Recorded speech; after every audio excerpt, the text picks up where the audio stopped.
Jūs savo Facebook paskyroje teigiate, kad šita vyriausybė gali dirbti ir dar vieną kadenciją ir kad ji turi atsilaikyti prieš visus protestus ir įrodyti, kad visgi galima dirbti ir su kartuvėmis už lango. Ar jūsų šita žinutė yra skirta šiek tiek nuraminti pačią Ingridą Šimonytę, kad ji nesugalvotų trenkti durimis? Šita žinia yra skirta visų pirma mylimai opozicijai,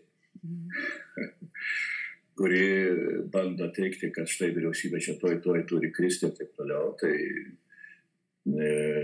aš labai aiškiai matau tai, kad yra visos galimybės realiai šitai vyriausybei, tokios sudėties vyriausybė, turiu omeny tokią koaliciją, kas ten bus kuo ministrė ar kas nors kitas, tai čia gyvenimas visaip susiklosto.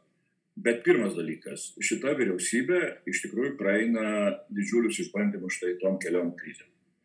Ir užgrūdinti tokių išbandymų ministrai yra ta vertybė, kuri šią koaliciją daro žymiai stipresnė. Tai čia vienas dalykas. Kitaip sakant, mes matom koalicijos kokybę. Ir ta kokybė mane įtikina, kad tikrai yra kokybė gera.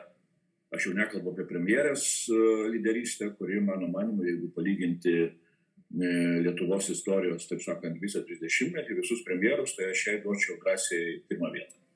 Net ir save, taip sakant, nužemindamas. Kai kuriem buvusiam premjeram, ne save turiu omeny, tai kelia kai kurių nervinių priepuolių. Būtent tokia situacija.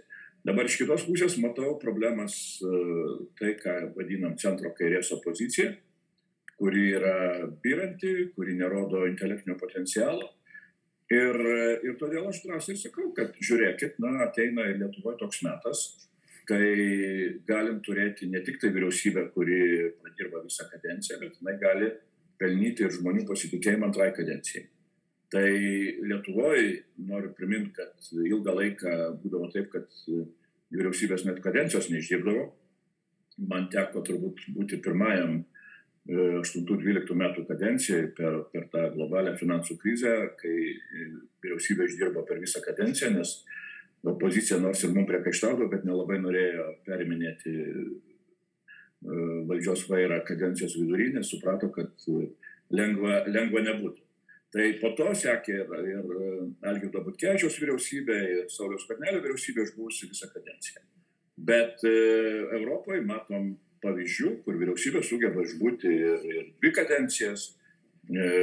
Ta pati Angela Merkel, nežinau, kiek ten kadencijų reikia skaičiuoti, 4 kadencijas išbuvo.